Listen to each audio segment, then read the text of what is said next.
যে আমার আম্মা ভিজিটে আইলে আমরা কি রাখতাম পারমুনি? আমরা বাংলাদেশে বর্তমানে কেউ নাই। ধন্যবাদ ধন্যবাদ। তাজ ভাই বলবে, আমি তাজ ভাইকে আপনার হয়ে প্রশ্ন করব। তাজ ভাই বলেন, এই প্রশ্নের উত্তর উনি কি দিবেন? ফার্স্টে হবে তোমার অ্যাডাল্ট ডিপেন্ডেন্ট রিলেটিভের অ্যাপ্লিকেশনের এখতিয়ার ছিল, তুমি ভিজিট ভিসা কেন করলা? সেখানে বলবে তোমার ভিজিট ভিসা তুমি দেখেছো, তুমি আসবা, ফেরত যাবা, তোমার চেঞ্জ অফ সার্কামস্টেন্সেস কি হয়েছে? 2 নম্বর। 3 নম্বর, তোমার বাসার জায়গা দেখেছো, থাকার জায়গা দেখেছো, তোমার জীবনের 60-65 বছর তুমি বাংলাদেশে থেকেছো, 5-10 বছর একা থেকেছো, এখন এমন কি পরিবর্তন হলে লন্ডন থেকে করতে হবে? এই যে কঠিন জিনিসগুলো আপনি ইন্ডিকেশন দিয়ে দিয়েছেন, এগুলো তো হোম অফিস দিবে না, গ্যারান্টেড রিফিউজ করবে, উচ্চ আদালতে যেতে হবে।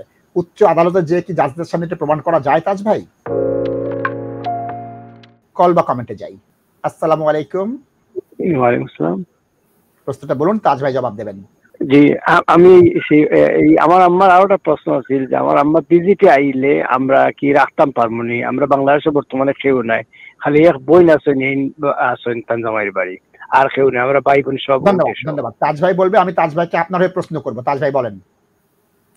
ভাইয়া, নর্মাল ওয়েতে যেগুলা ওই অ্যাডাল্ট ডিপেন্ডেন্ট রিলেটিভ অ্যাপ্লিকেশন করতে আপনারা অ্যাডাল্ট ডিপেন্ডেন্ট রিলেটিভ বাংলাদেশ থাকি অ্যাপ্লিকেশন করি আনতা, কিন্তু অ্যাডাল্ট ডিপেন্ডেন্ট রিলেটিভ অ্যাপ্লিকেশন গুলা নর্মালি সাকসেসফুল ওয়ে না ভাইয়া। এটা very very difficult this cases, বুঝছেন? কারণ ইমিগ্রেশনের আইন অনেক কড়া।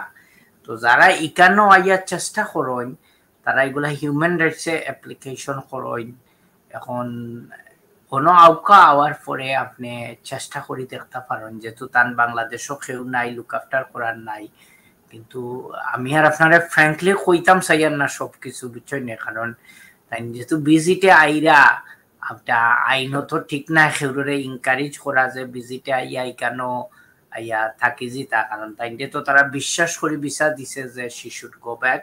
বাট ইনো আইয়া যদি তার কোনো ইন্টেনশন বদলায়, এটা আইনের প্রভিশন আছে, হিউম্যান রাইটস গ্রাউন্ডে অ্যাপ্লিকেশন করতে পারেন। বাট এই অ্যাপ্লিকেশন গুলা ভাই অনেক ডিফিকাল্ট এবং এগুলার পিছনে অনেক প্রিপারেশন করতে হইব। So it is possible, but আউটকা হয় না। Thank you. তাজ ভাই, আপনাকে একটা আমি বলি, আপনি জবাবটা সঠিক দিয়েছেন।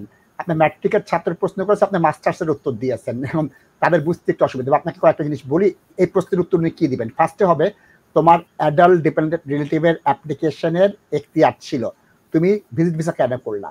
সেকেন্ড বলবে তোমার ভিজিট ভিসা তুমি দেখেছো, তুমি আসবা, ফেরত যাবা, তোমার চেঞ্জ অফ সার্কামস্টেন্সেস কি হয়েছে? 2 নম্বর। 3 নম্বর, তোমার বাসার জায়গা দেখেছো, থাকার জায়গা দেখেছো, তোমার জীবনের 60-65 বছর তুমি বাংলাদেশে থেকেছো, 5-10 বছর একা থেকেছো, এখন এমন কি পরিবর্তন হলে লন্ডন থেকে করতে হবে? এই যে কঠিন জিনিসগুলো আপনি ইন্ডিকেশন দিয়ে দিয়েছেন, এগুলো তো হোম অফিস দিবে না, গ্যারান্টেড রিফিউজ করবে, উচ্চ আদালতে যেতে হবে। উচ্চ আদালতে যে কি জাজদের সামনে এটা প্রমাণ করা যায় তাজ ভাই? নাসিব ভাই, কিছু কেস আমরা করছি নাসিব ভাই, যেগুলা যাদের কিছু এক্সেপশনাল সার্কামস্টেন্সেস আছে, বিশেষ কারণে ওরা দেশে ব্যাক যাইতে পারতেছে না, বা অনেক সময় অনেকের নিজেদের ছেলে আছে, ছেলের বউ আছে, বা আত্মীয় স্বজনের সাথে থাকতেছে, অনেকের অনেক কিছু ওনারা ডিসক্লোজ করতে চায় না when they are in their country of origin। তো পরবর্তীতে তারা আসলে তারা ওইগুলা মানে হোম অফিসকে এক্সপ্লেন করতে হবে নাসির ভাই, it's a human rights application এবং এখানে অনেক কিছু আছে, এবং এগুলা যে তুমি সারা জীবন তোমার দেশে থাকতে পারলে হঠাৎ করে কেন অসুবিধা?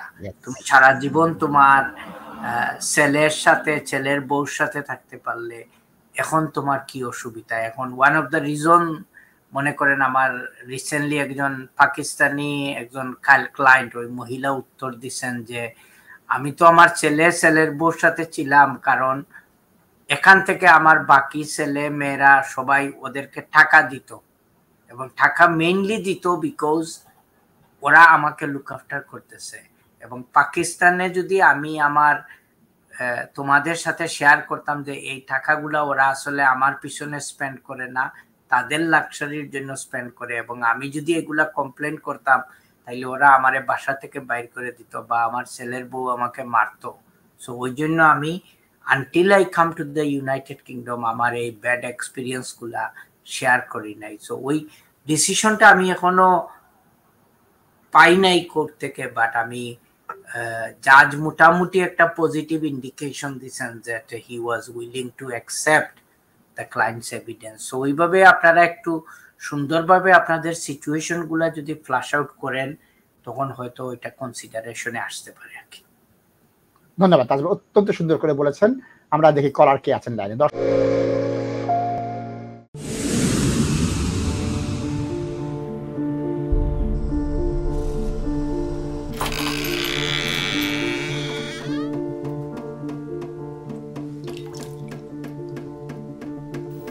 ইংল্যান্ডে আমরা চাইলেও অনেক কিছু করতে পারি না, অনেক ঝামেলা।